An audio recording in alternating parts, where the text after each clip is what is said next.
Giuseppe Rivera, even over Caravaggio, and even over Rubens, and even over Van Dyck, and all of this is a very, very dirty, grounded painter that I love, and that's something that you kind of can't teach, really. And even in earlier paintings, where he had obviously all this influence from Caravaggio, with these paintings, in essence, paintings of martyrdom were supposed to be messages that the church was sending you. You're supposed to make all these sacrifices. You're supposed to die this painful death for your church, for your God, for your spiritual beliefs. So imagine having these figures that belonged to the real world and really connecting with them and feeling that that was supposed to be your path. That if you were devout to your church, you were supposed to feel like that character. And this character actually reflected you in many, many ways. But the reason that I'm very, very attracted to this particular Giuseppe Rivera's painting is because I kind of feel that this composition is just so, so strange. We were talking about the tons of diagonals that didn't really work in that first version of the conversion of St. Paul in Caravaggio's painting, and how he had to really distill that painting into a couple of characters, and he chose a peasant, a horse, and the Roman soldier that was Saul. And this kind of happens with this particular painting of Rivera. He was really, really attracted to this particular martyrdom, and he's painted a version of this painting that is actually prior to the flaying. And some people say in that painting, when the executioner saw the sanctity, the divine quality of St. Bartholomew, when he saw it in his eyes, then he kind of stopped for a second, and they think that that remorse was just the power of him being a saint, the power of God that was shining through through St. Bartholomew. And that's a beautiful painting, but Rivera then does a painting where he's like, ah, yeah, forget it. I'm going to paint the flaying. And he does a bunch of paintings of the flaying of St. Bartholomew. And he actually, I think, loves the subject matter so much that he also paints the story of Marsyas and Apollo. So he loves painting the Christian story of the flaying of St. Bartholomew, and he loves painting the mythological story of Apollo flaying Marsyas. So he is attracted to some quite dark subject matter. But as I was saying, the reason that I love this particular painting and this particular composition is because of its starkness. The same distillation that Caravaggio had to go through with his own painting, you could kind of sense that Rivera was doing that, and he was just using the body as a tool to communicate composition. Leclerc, bonjour. Allô, oui, bonjour. Je vous appelle parce que je suis inquiet. Ah bon? Et qu'est-ce qui vous arrive? Ben voilà, j'adore les yaourts père de lait, alors je vous en ai pris 2 packs. Mais là, j'en vois 3 dans le frigo. Est-ce que c'est normal? Oui, oui, c'est normal. To almost extend itself to all the areas within the painting. And the martyrdom, the fact that there was a martyrdom being represented, was the perfect excuse to use the body in such a way. And it is so weird because it's a very almost mannerist body. It almost reminded me of a Parmigianino painting. The way it kind of curves in the bottom, it's kind of coming from the back. You know, the shoulders are back, then the rib cage is kind of coming towards us. The pelvis actually kind of comes at us, and then it curves back towards inside the picture plane again. It's a very, very strange, kind of peculiar way of painting the figure, and Giuseppe Rivera actually does that quite a lot in his paintings. But I find it fantastic that he recognizes that he can take something from the Mannerist and, you know, kind of bring it over towards the Baroque, so that the gesture, the very whimsical gesture that was present in Mannerism, is now again used for some very dark purposes. I love that figure. I love how the arms actually extend to try to cover all that picture plane. And the fact that he is an avid follower of Caravaggio just shows, because it is about chiaroscuro, it is about this dark, enveloping atmosphere. The reason I refer to this composition as quite stark is because it really does feel as a somewhat kind of binary composition. Positions in the hopes that you would just stay there and just travel and travel and travel round and round the picture. And the most kind of startling part of this contrast of light against dark in terms of composition is incredibly masterful, and the use of tiny, tiny moments of saturation, of that one accent of saturation. Yeah. This very light against dark atmosphere was just absolutely perfect. I mean, it's incredibly tragic, it's terrible, but it's a perfect note to almost end the painting in it. It's almost like an exclamation point. And so with stories that kind of bridge the gap and show us that these stories were interchangeable, that the characters like Hercules and Samson, and today like Arceus and St. Bartholomew, they're kind of interchangeable in a way, and it's awesome to see representations of that through painting. And I wanted to say that this very graphic quality of the composition in terms of light and dark really reminds me of Franz Klein. I mean, it's crazy, but when I see this Jose Rivera painting, I immediately go to Franz Klein. Like my mind is immediately transported to a Franz Klein painting. Again, very binary. It's almost like the extension of those two arms Well, I would can be see it covered now by that you're a mentioning Franz it. Klein brushstroke. And I absolutely love that we can make that connection through painting. And speaking about connections, I've already mentioned that one of my five favorite painters ever is Mariano Fortuny. No question. I don't think that's ever going to change. By the way, that's the only show I had tears running down my eyes. I know that that sounds like way too cheesy. It's like, come on, dude, don't. But it is true. It is absolutely true. I saw the retrospective that they did on him, the first time they ever did a retrospective on him at the Museo de Catalunya in Barcelona, and it was just crazy. It was just amazing. It's one of the most amazing things I've ever seen in my life. Oh my God. And I always speak about how the universe just gifts you things Yes. from time to time. I think that that's one of the things that I'll Yes. remember for the rest of my life, because Yes. I thought that I was blessed to be just surrounded by probably one of the most insanely talented painters ever to grace this earth. So Yes. I was like, oh my God, this is it for me. That was an experience for me.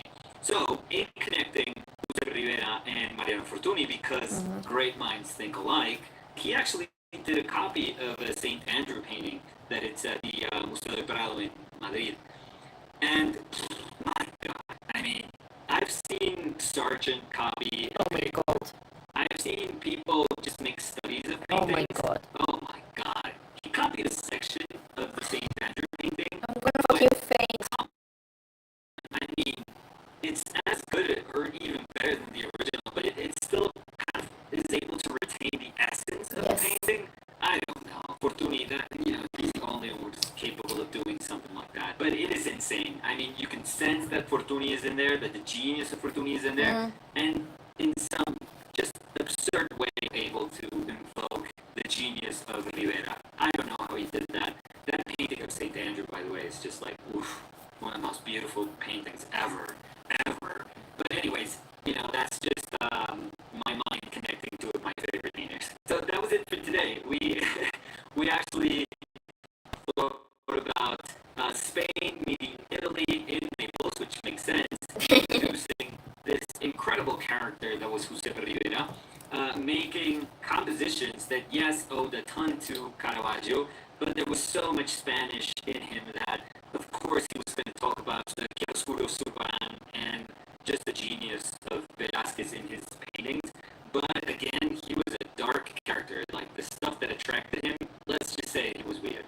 And we were able to access these wonderful abstract qualities that make this painting work. Again, very bold, very, very big, almost work making. And this position that even though he was telling a specific story, it was just those very obvious abstract qualities that drive that idea through powerfully. So, genius of a painter. We've done High Renaissance and Baroque, and I think for tomorrow we're going to finish off in Romanticism, which I've spoken about my five favorite painters, but this is the weird thing. That doesn't mean that they made my five favorite paintings. Yeah, that Which is completely kind of makes strange sense. if you think about it. But tomorrow we're going to do one of my top five paintings ever. I think one of the most beautiful paintings, the more complex ever painted. It's insane, but that's Romanticism. That's tomorrow. We're going to travel to Paris. Maybe some of you guys may have an idea of what I'm about to paint. It's incredible. So I'll see you guys tomorrow. Thank you guys for hanging.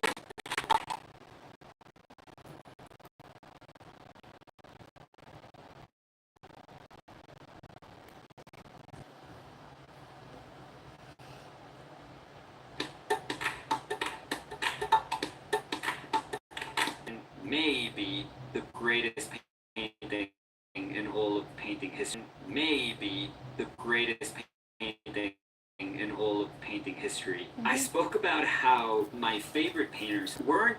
It is very strange because I do think that Géricault is responsible for making one of the most powerful.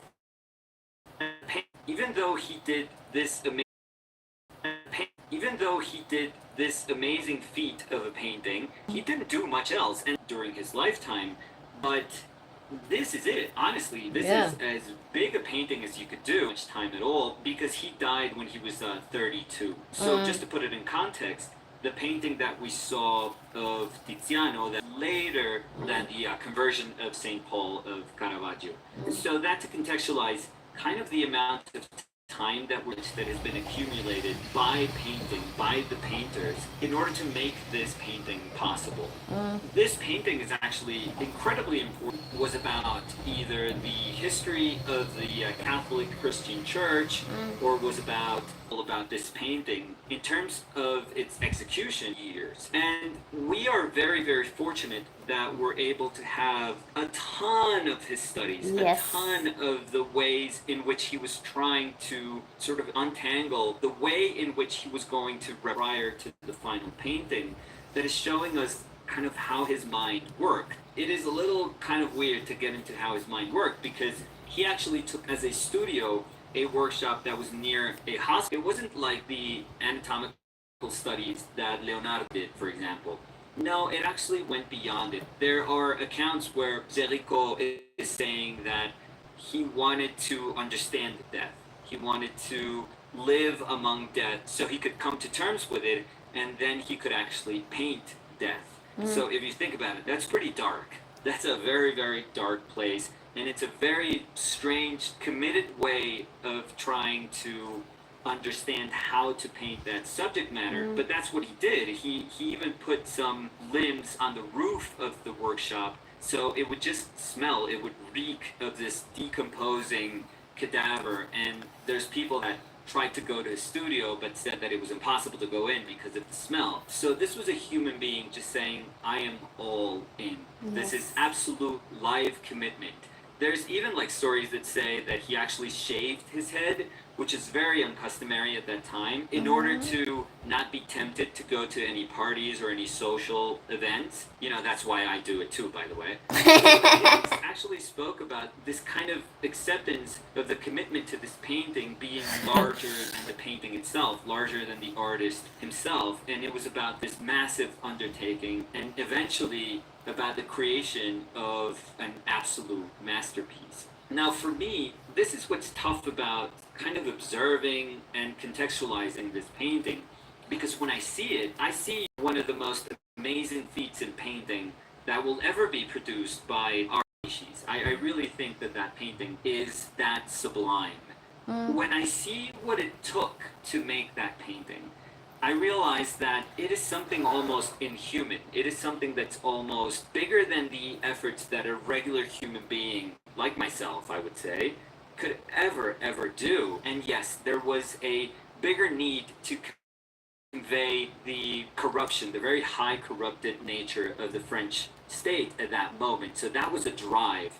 But regardless of that, this was 2 years, which maybe some people would say, well, it's not that much, because other paintings in history have certainly taken longer than that. Contextually, it may not seem like a big amount of time, but how deep he had to delve into the darkness of what had happened, and the fact that he had this human connection, he had this personal connection with two of the survivors that were actually recounting him the story, plus the very morbid decision to think that the only way to come to terms with what had happened, him as a painter, him as a Frenchman, was just to live with death, to smell death, to understand as closely as he could death.